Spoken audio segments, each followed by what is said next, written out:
Hi friends, എല്ലാവർക്കും പുതിയൊരു വീഡിയോയിലേക്ക് സ്വാഗതം. നമ്മൾ ഇന്നിവിടെ വന്നിരിക്കുന്നത് ചോദിച്ചു കഴിഞ്ഞാൽ ഗപ്പികൾക്ക് എങ്ങനെ വളരെ ചിലവ് കുറഞ്ഞ രീതിയിലൊരു ഫിഷ് ടാങ്ക് സെറ്റാക്കി എടുക്കാവുന്നതിനെ പറ്റിയാണ്.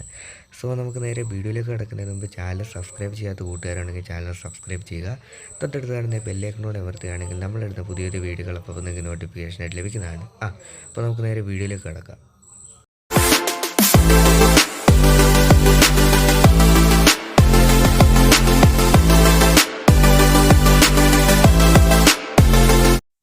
ഓക്കെ, അപ്പോൾ ആദ്യം തന്നെ ഇതുപോലത്തെ ഒരു ടാങ്കാണ് നമുക്ക് ആവശ്യമായിട്ടുള്ളത്. അപ്പോൾ ഈ ആക്രിക്കടലിലൊക്കെ വളരെ വിലക്കുറവിൽ നമുക്ക് ലഭിക്കുന്നതാണ്. പിന്നീട് നമുക്ക് ആവശ്യമായിട്ടുള്ളത് MCL-ആണ്. ഇതുപോലത്തെ ഒരു പാക്കറ്റ് MCL വേണം. ഇതിന് ഏകദേശം 30 രൂപയാണ് വില വരുന്നത്. അപ്പോൾ MCL വാങ്ങിക്കുക, അതുപോലെ ഇതുപോലത്തെ ടാങ്കും വാങ്ങിക്കുക. ഓക്കെ, അപ്പോൾ നമുക്കിനി MCL പൊട്ടിക്കാം. ഓക്കെ, അപ്പോൾ ഇതിനകത്ത് 2 പാക്കറ്റായിട്ടാണ് ഇത് വരുന്നത്, 2 കളറിൽ വേണ്ടോ. ഓക്കെ, അപ്പോൾ ഇത് നമുക്കിത് പൊട്ടിക്കാം. ഓക്കെ, അപ്പോൾ ഇതുപോലത്തെ 2 കളറിലാണ് നമുക്കിത് കിട്ടുന്നത്. അപ്പോൾ ഇത് തുല്യമായിട്ട് നമുക്ക് എടുക്കണം. അതായത് 2 കളറും ഒരേപോലെ തന്നെ എടുത്തതിന് ശേഷം നന്നായിട്ട് ഇത് കുഴച്ചെടുക്കണം. കണ്ടോ, ഇതുപോലെ എടുത്തിട്ട് നന്നായിട്ട് കുഴച്ചെടുക്കുക. നല്ല രീതിയിൽ കുഴയണം, എന്നാൽ മാത്രമേ ഒട്ടത്തുള്ളൂ. ഓക്കെ, അപ്പോൾ ഈ ഒരു കളറാവും നന്നായിട്ട് കുഴച്ച് എടുക്കുമ്പോഴത്തേന്. ഓക്കെ, അപ്പോൾ ഈ ഒരു കളർ ആകുന്നിടം വരെ നമ്മൾ നന്നായിട്ട് കുഴയ്ക്കുക. നമുക്കിനിയും നമുക്ക് ഈ ടാങ്കിൽ ഇതുപോലത്തെ ഹോൾസും കാര്യങ്ങളൊക്കെ ഒത്തിരി വരും, ചെറിയ ചെറിയ. ആ ഭാഗത്തേക്ക് ഈ MCL നന്നായിട്ട് തേച്ചൊട്ടിച്ച് കൊടുക്കുക. നല്ല രീതിയിൽ തേച്ചൊട്ടിച്ച് കൊടുക്കണം. അല്ലെന്നുണ്ടെങ്കിൽ എന്തെങ്കിലും ഒരു ശകലം ഹോളോ വല്ലതും ഉണ്ടെങ്കിൽ വെള്ളം ലീക്കാകാൻ ചാൻസ് ഉണ്ട്. അതുകൊണ്ട് ഇതുപോലെ നല്ല രീതിയിൽ നല്ല സ്മൂത്തായിട്ട് ഒട്ടിച്ച് കൊടുക്കുക. ഓക്കെ, അപ്പോൾ ഞാൻ ഹോൾസും കാര്യങ്ങളും എല്ലാം അടച്ചിട്ടുണ്ട്. കുറേയധികം ഹോൾസ് ഉണ്ടായിരുന്നു. അപ്പോൾ ഇത് ഉണങ്ങാനായിട്ട് ഏകദേശം 2-3 മണിക്കൂറാണ് എടുക്കുന്നത്. അപ്പോൾ 2-3 മണിക്കൂർ നന്നായിട്ട് വെയിലത്ത് വെക്കുക. ഓക്കെ, അപ്പോൾ എല്ലാം ഉണങ്ങിയിട്ടുണ്ട്.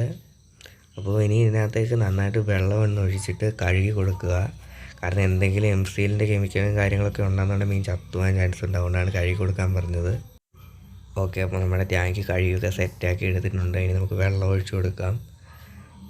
ഓക്കെ, അപ്പോൾ ഞാൻ കുറച്ച് കല്ലും കാര്യങ്ങളൊക്കെ അതിൻ്റെ സൈഡിൽ വെച്ചിട്ടുണ്ട്, മീനൊന്ന് ഹൈഡ് ചെയ്തിരിക്കാനൊക്കെ ആയിട്ടാണ്. ഓക്കെ, നമുക്കിനി അപ്പോൾ വെള്ളം ഒഴിക്കാം.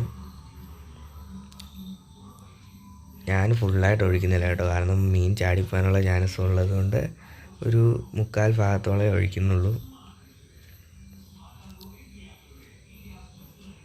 ഓക്കെ, അപ്പോൾ വെള്ളം ഒഴിച്ചിട്ടുണ്ട്. ഏകദേശം കണ്ട് ഈ ഒരു ലെവലാണ് ഞാൻ വെള്ളം ഒഴിച്ചിട്ടുള്ളത്. ഓക്കെ, അപ്പോൾ നമുക്കിനി മീനെ ഇടാം. ഞാൻ കുറച്ച് ഗപ്പി എടുത്തിട്ടുണ്ട്. അപ്പോൾ നമുക്ക് ഗപ്പിയൊക്കെ തുറന്ന് വിടാം. നമ്മുടെ ഗപ്പികളൊക്കെ പോകുന്നുണ്ട്. അപ്പോൾ ഇതിനകത്ത് അത്യാവശ്യം നല്ല രീതിയിൽ വളരെയധികം ഗപ്പികളെ ഇടാനായിട്ടുള്ള സ്പേസും കാര്യങ്ങളൊക്കെ ഉള്ളൊരു ടാങ്കാണ്. കണ്ടോ, ഞാൻ കുറേയധികം ഗപ്പി ഇട്ടിട്ടുണ്ട്. അപ്പോൾ നല്ല ഭംഗിയുള്ളൊരു ഗപ്പി ഇടയ്ക്ക് ഞാൻ കാണാനിടയുണ്ടായി. അപ്പോൾ കണ്ടോ, ആ ഗപ്പിയുടെ ഇതാണ് മേളിലേക്ക് വന്നിട്ടുണ്ട്. എൻ്റെ വാല് കണ്ടോ, നല്ല ഭംഗിയുണ്ട് കാണാനായിട്ട്. ഇന്നത്തെ വീഡിയോ ഇത്രയേ ഉള്ളൂ. വീഡിയോ ഇഷ്ടപ്പെട്ടാൽ ലൈക്ക് ചെയ്യുക, ഇഷ്ടപ്പെട്ടില്ലെങ്കിൽ ഡിസ്ലൈക്ക് ചെയ്യുക. പിന്നെ എന്തെങ്കിലും സംശയങ്ങളുണ്ടെങ്കിൽ കമൻറ്റുകൾ രേഖപ്പെടുത്തുക. പിന്നെ വീഡിയോ ഇഷ്ടപ്പെട്ടാൽ സബ്സ്ക്രൈബ് ചെയ്ത് തൊട്ടടുത്ത് കാണുന്ന ബെല്ലൈക്കനോട് അമർത്തുകയാണെങ്കിൽ നമ്മളിടുന്ന പുതിയൊരു വീഡിയോകൾ അപ്പോൾ നിങ്ങൾക്ക് നോട്ടിഫിക്കേഷൻ ലഭിക്കുന്നതാണ്. Thanks for watching my video. Please subscribe my channel.